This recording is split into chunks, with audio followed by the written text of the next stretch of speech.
안녕하세요. 오늘은 렛츠고 차이나 천하일주 중국편 부루마블을 한번 소개해 드리려고 합니다. 보시면 참여자 인원을 선택할 수 있습니다. 2명에서 4명까지 선택이 가능하고요.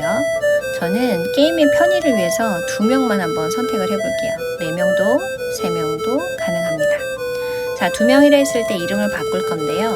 하나는 동서남북으로 하고 그 다음은 마라탕으로 해보겠습니다. 자, 여행 준비가 완료됐습니다. 트래블 가이드가 있는데요. 2가지가 있어요. 왼쪽에 중국 대륙으로 출발은 정말 바로 게임을 시작을 하는 거고, 옆에는 토지 설명 카드가 있습니다. 이 카드를 기반으로 해서 각종 퀴즈가 나오게 되고, 퀴즈를 맞췄을 경우에는 상금이, 퀴즈를 틀렸을 경우에는 벌금이 부과되는 형태입니다. 자, 게임 룰을 보시면 일반 부루마블이랑 비슷해요. 그래서 출발지를 지날 때마다 여비 20만 위안을 수령을 하고 한 바퀴를 완주한 후부터 빈 도시를 소유할 수 있습니다. 내 도시에 다시 오게 되면, 구입을 했던 도시에 오게 되면 그때부터 호텔을 건설할 수 있고요. 그리고 남의 땅에서는 통행세를 내야 합니다.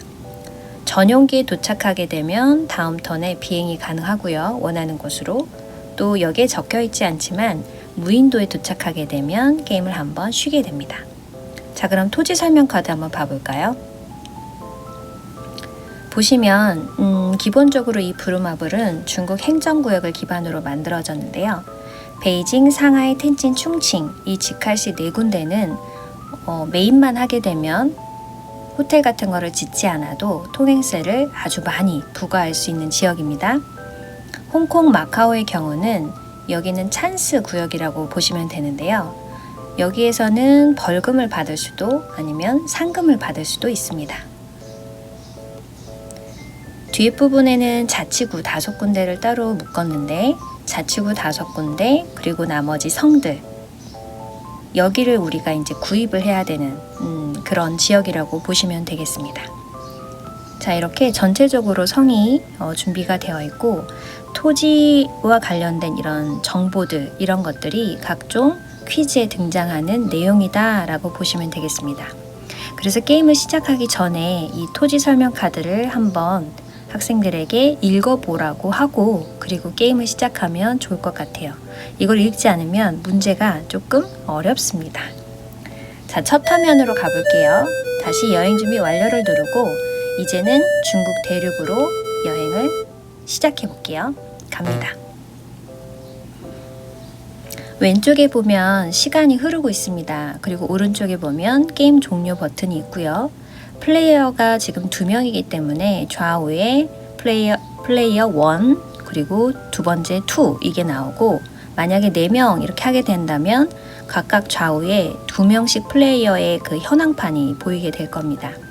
이 게임을 완전 종료할 때까지 진행을 하게 되면 지루해 질 수가 있어요. 그래서 시간을 15분 아니면 10분 이렇게 제한을 주시고, 10분이 다 됐을 때 게임 종료 버튼을 누르게 되면 게임이 정산이 됩니다. 그래서 내가 구매한 땅, 그리고 건물, 혹은 내가 소유하고 있는 현금 등등등을 다 정산을 해서 순위를 알려주기 때문에 시간을 제한한 다음에 게임 종료 버튼을 누르시는 것을 추천합니다.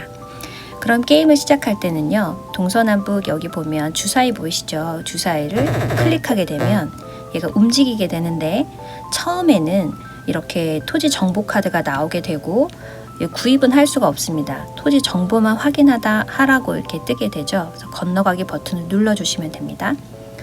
그리고 여기에 정보 요소에 보면 출발해서 허베이 성으로 갔다 라고 하는 이런 내용들이 아래에 게임 정보에 뜨게 됩니다. 자, 이렇게 이동을 하게 되죠. 첫 바퀴에는 이렇게 계속 이동을 하게 될 텐데, 학생들에게 이 그 토지 정보 카드, 이 사전 조사를 읽어보라고 얘기를 해주시면 좋겠습니다.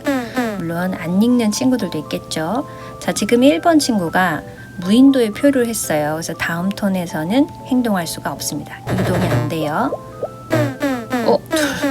둘 다 조난을 당해서, 조난은 얘가 자동 계산을 하기 때문에 이제 바로 탈출하겠습니다. 자, 상하이 도착했고요.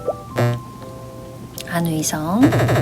자, 한 바퀴를 빠르게 한번 이동해 보도록 하겠습니다. 전용기에 도착을 했네요. 자, 전용기가 되면 다음 턴에 이렇게 이동을 할 수가 있습니다. 그러면 저는 상하이에 가도록 하겠고요. 그러면은 자, 매입을 하겠습니다. 여기는 매입만 해도 통행세를 2배를 받죠. 직카시라서.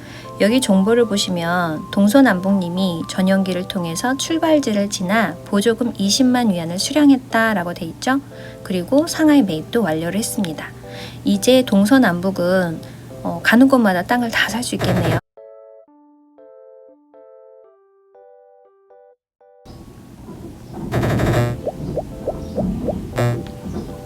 여기 또 매입을 했고요. 자, 이렇게 매입을 하게 되면 본인 차례가 됐을 때 이 땅을 판매할 수도 있어요. 그래서 판매 버튼이 활성화됩니다.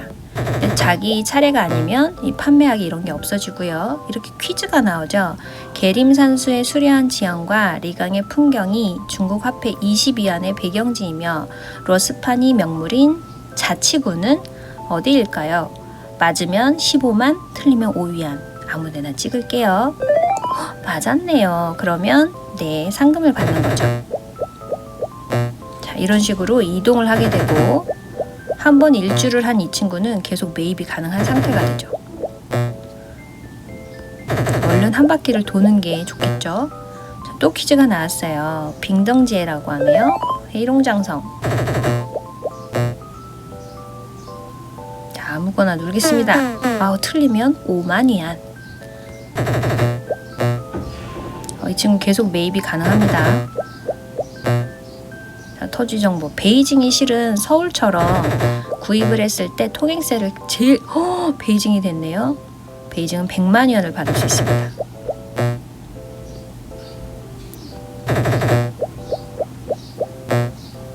자, 이 친구도 이제 매입이 가능해진 상태가 됐죠. 아이고야, 네, 벌금이 나왔네요. 홍콩과 마카오에서는 이렇게 상금 혹은 벌금이 나오게 됩니다. 자, 또 매입이 가능하고요. 자기 차례가 됐을 때 판매 버튼이 활성화가 돼요. 자, 그러면 제가 동서남북에서 판매를 한번 해보겠습니다. 자, 판매. 이러면 이게 판매가 돼서 이제 현금으로 들어온 상태가 되고요. 나중에 본인이 돈이 부족하다, 그러니까 뭔가 가지고 있는 현금이 부족해서 정산을 해야 되는 상황이 생기면 내가 갖고 있는 토지들이 모두 팝업이 뜨면서 결제를 할 수가 있게 되거든요. 그렇게 하려면 게임을 한 15분 이상은 해야 되겠죠. 그래서 여러 바퀴를 제가 한번 돌려볼게요. 이제 계속 사보겠습니다. 자, 이 친구는 어디로 가느냐면 한 바퀴를 도는 게 좋으니까 텐진으로 가겠습니다. 매입했고요. 돈이 벌써 부족하네요. 그러면 이때 18만 위안이 부족하니까 어떤 걸 팔까? 자, 얘를 매각하겠습니다. 지불하고 정산. 네, 이런 식으로 게임이 진행이 됩니다. 근데 제한 시간을 10분 정도를 이제 주셨다라고 하면 여기서 게임 종료하겠어 하고 게임 종료 버튼을 누르면요, 총 금액을 얘가 정산을 해줍니다. 그러면 이번에는 동서남북이 이겼어 라고 게임이 끝나게 되죠. 새로운 게임을 누르게 되면 다시 처음부터 게임이 시작이 됩니다. 자, 이해가 되셨을까요? 한번 학생들과 함께 같이 재밌는 시간 가져보시길 바랍니다.